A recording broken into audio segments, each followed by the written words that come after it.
So, hope you're all right. I'm doing okay, thanks. But today we're going to be talking about a 38mm pilot watch with a chronograph function, manual wind, really big domed acrylic crystal. All these things, do they add up to what is going to be a great little smaller sized pilot watch for those of us who maybe have medium to smaller wrists?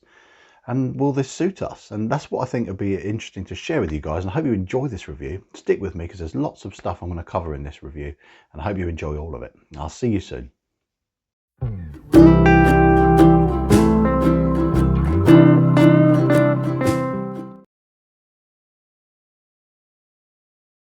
So the Merkur fly over darkness, not foreign object debris, which is it's funny.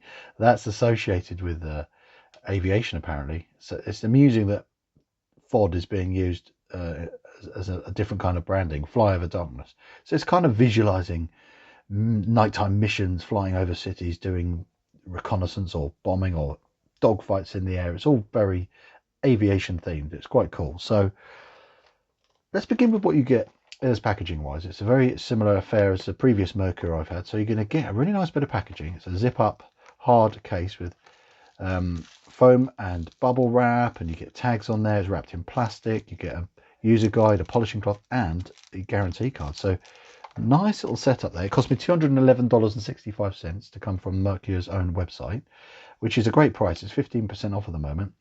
I paid full price and got it in about 10 days. No other fees associated. That was all built into the price when you pay at the till. I don't know how it'll be at checkout for you guys, wherever you're looking to buy and have this shipped to. It varies, but you'll get an idea when you go to the website. I'll put a link to their store in the description. But I've had a really positive experience with buying from them before. So continuation of the stats and specs. This is a lovely, unusual size watch. Fliegers or pilot style watches are normally a lot larger. This is a 38mm case size. Everything I do, I've verified here. Everything I state, I've verified with my measuring tools here. 38mm case size. It has 18mm lug width. Lug to lug is only 46.4. But because that lovely, very thick domed acrylic crystal, look at that, it's absolutely gorgeous, so clear. If you get scratches in it, it polishes out with a product called Polywatch, which effectively is a acrylic crystal polisher. The case, excluding this extra material from the single pass-through nylon strap, is 15mm thick. I measured that. It says 14 on the website, it's actually 15. And including that is 16.4, so it's a 1.4mm thick bit of this. But this is really nice quality, actually, the supplied strap. And you've got this waxed leather, a bit of extra detailing here for reinforcement, and a tab there. And gorgeous bit of detailing on the buckle here. It's really nice. FOD, fly over darkness. Branding continues on this lovely big crown. The crown is 6.9, so it's a really good, easy size for gripping, for manually winding.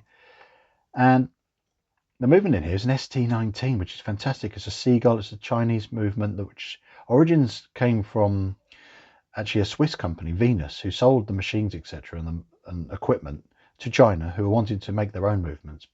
And they were very clever and bought the machines themselves from the Swiss at the time, and then they made their own iteration of that, which was the infamous ST movements. And there's many variations. This is the 2-register movement. This is the ST1901.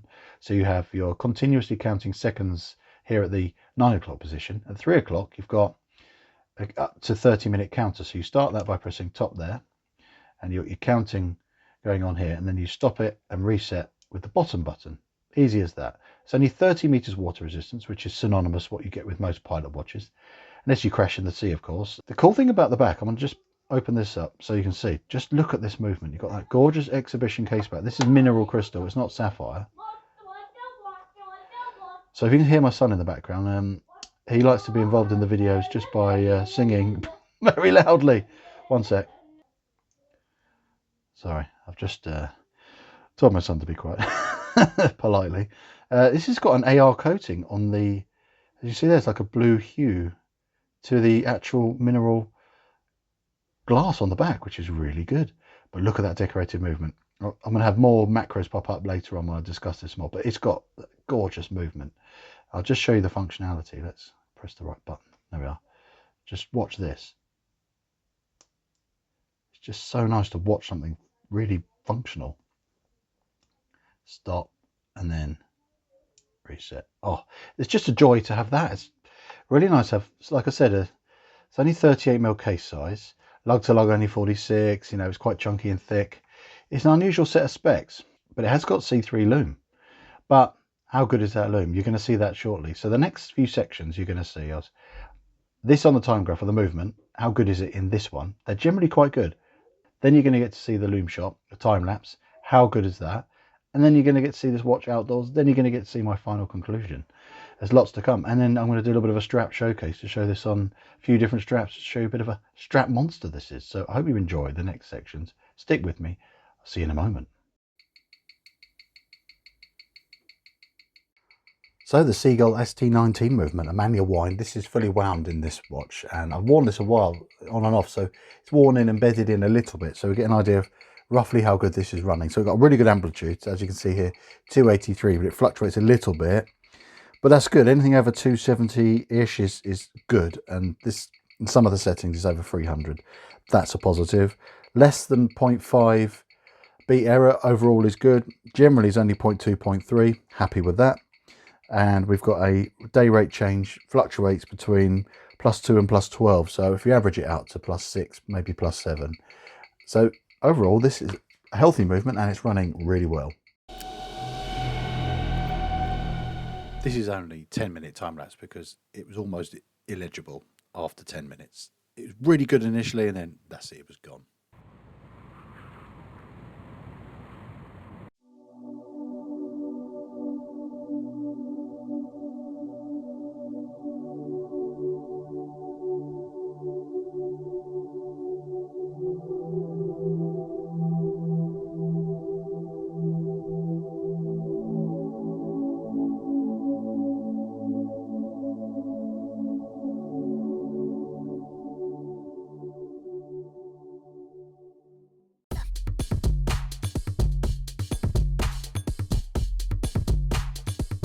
Suggestion number 1, the No Time to Die edition NATO. Very nice, very soft. Let's see it on wrist. Very nice. Complements the colour of the watch and adds a bit of difference and a bit of interest. Let's move on to the next one. Now we have the silicone Tropic. Iconic classic. So this is in green. I thought it'd be nice to have green again, like the original strap. Let's check it out on wrist. So soft, supple and comfortable. Look at that. Really works actually. And here we have a real top seller, the Buffalo Bill. Gorgeous buffalo grain leather, sealed wax edges, really soft. Comes with a different buckle, so you don't have to have the satin. You can have it on the satin sort of gold finish.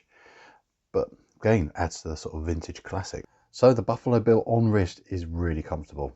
Really is. Helps bring the watch closer to your wrist. And this is a nice waxed edge to here, soft stitching, nice satin sheen. Really good. Suits this kind of watch, definitely. Again, another really popular strap. Handmade with calf leather, Italian calf leather to be precise, and soft edges, really nice. It breaks in really quick, and this is called the Heritage. Let's check out what this looks like on wrist. Again, great fitment, plenty of length. That lovely stitching adds to the detail on the watch and makes it a little bit more interesting, something different. Very nice, very comfortable, soft, beautiful finish. Really goes with the watch. And black on black, what more could you ask for? Very nice. So what are my overall final thoughts and opinions on this watch? Now we've gone all the details covered, really. We've gone over everything. And it's enough to really get a good picture of what is the pros and cons of this piece. I'll start with the size. I love the actual case size of this piece. I think it works really well. And the only downside, I think it's not a deal breaker, but it's close. It's the height or thickness, including that bit of the strap underneath. It's thick. It's 16.4 millimeters. So that is a chunky watch for only a 38mm case size and approximately 46mm lug to lug. So it's a compact watch, but it works. I think that's because the way you can get around it is, like I showed previously in the strap section, is if you wear straps which don't go underneath the watch, it reduces the height again, if that bothers you. And then a large percentage of this thick or heightness is height or thickness is that domed acrylic. See how thick that is? So that doesn't really make it look too big. So I think it gets away with it just about. A pro and a con is this loom. It looks great when it lasts, but it doesn't last long. It fades within 5 minutes. It's quite alarming. Obviously, it's got C3 loom on there, but not enough layers to give it that longevity, for it to have that strength. But it's very difficult to get strong loom when it's applied like this. It's not deep filled in applied indices and things like that. That's why you get stronger loom on dive style watches, because you've got the applied indices that you can just fill up with loads of loom. This, because it's applied, you just don't have that luxury. So I think it's good enough for the way that this kind of loom is applied, but it's on everything. I love that it's on the little sub dials, on the little tiny hands, even on all the logo here. It's very clever. And it's, again, remember, this is only a $211 watch, so it's nice to have that level of detail on loom, etc. on this piece. So it's kind of a pro and a con with that loom. I'm not sure, moving on to the logo, I'm not sure FOD is a great thing. Fly over darkness, I can visualize, like I said earlier, dogfights in the air and night missions, things like that, old sort of wartime images in my mind. That's just me. And in some of their marketing gumph, they show sort of Spitfires and whatever other planes flying at night and fighting each other and things like that. So I guess that's the image we're going for here. But FOD is actually, like I said earlier, also apparently associated with, it's an abbreviation for foreign object debris, which is something when you're flying in the air you don't want to be coming into contact with. So it's another weird one. That's just me. It's all down to imagination, really. I've got a vivid imagination. I'm just thinking, do I want to wear a watch that's talking about foreign object debris? I don't know. But then I'll just say, well, it's flying over darkness. I'm on a nighttime reconnaissance mission, and I can play fantasy wearing this watch. So it is a fun watch for that kind of reason. It's different. It's not like the other pilot style watches you get of this kind of era. The Type A and B dials are bigger. This is playing a different set of cards, really, for aesthetic, which is the big positive. The finishing on this piece is exquisite. The brushing and the polishing is extremely good. It's so neat. There's no imperfections, no quality control issues. Everything lines up and everything works beautifully. The pushers here work and feel really beautiful. It's just so nice to have something that feels really mechanical, and that's because it is. It's got that gorgeous seagull movement. That's the other positive. It's running really well. It's keeping good time. The feel of when you wind the movement is really nice. Good size crown. It doesn't stick out too much. It's got a good diameter to it. It's really tactile, lovely thing to enjoy and wear and play with. Obviously, I'm a little bit worried about knocking and scuffing this really domed acrylic, but I don't want to be too precious about this kind of watch because it is a tall watch. You can't get it too wet though. It's only 30 meters water resistance. But again, it's not that type of watch. It's something you're going to wear in those kind of situations too much. But the thing that is another showpiece is that movement. I love the fact that you can see it so clearly and so well, and it looks like it was meant for this watch. It fills the whole back of the watch up. There's very little actual extra material beyond it. It's lovely having a movement like this in a smaller watch because it really just makes that movement pop. It's really clever, sort of balance of design. And they do promote, when they're in the marketing gumph, they say this watch has got what they call the golden ratio. And it's interesting that they actually make an effort to mention that, because I think proportionally, in terms of when you look at the watch from the bottom or the top, they are right. Everything is fantastically proportioned with the design and the functionality, the size of these pushers, the size of the crown, the relation of the lug length and where they conform down, the lug width of 18 mil, the beautiful big dial space. It works fantastically.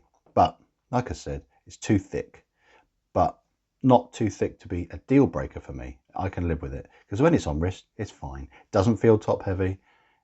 It's really comfortable, and it's very light, 58 grams. That is a lightweight watch, and it's just so lovely to have a reliable, good looking movement in there as well. You can just look at and enjoy and just see the functionality of it working, and that's fun as well. So my impressions overall of this piece are very good. I've highlighted a few sort of quirks to it. I'm not sure about the logo branding, like I said, and the domed acrylic worries me a little bit, but I can live with it because it is tough as old boots and you can polish it, so you can get away with it. And if you don't like the height too much, you can, like I showed you earlier in the strap showcase, a quick fly through those. if you can keep it on another NATO style strap, or you can put it on a leather, and when that changes the height of it on your wrist. So you've got a lot of options and versatility with this piece. And I wish there was a way you could get this loom to be a bit stronger, because it's an excellent feature. They've done a good job of applying it on everything, but I just wish it lasted longer. I'm just a loom addict, I suppose. And that matte dial, it just really helps that white, crisp application of all the information on this dial stand out so well. It's a fantastic job. And if you think I've done a fantastic job in this review, I've been fairly thorough and given you everything you need to know. If you're really happy, thumbs up, like, subscribe, comment, get involved. I'd love to hear from you what you think. And if you think this is an interesting spin on the usual pilot style watches, which aren't actually hugely popular, believe it or not. I've done enough surveys and polls to realise people don't generally get all excited about these. It's always dive watches. But if you were to buy a pilot watch, would you buy this? Let me know. I'll see you in the next video. It's been an absolute pleasure. Bye for now.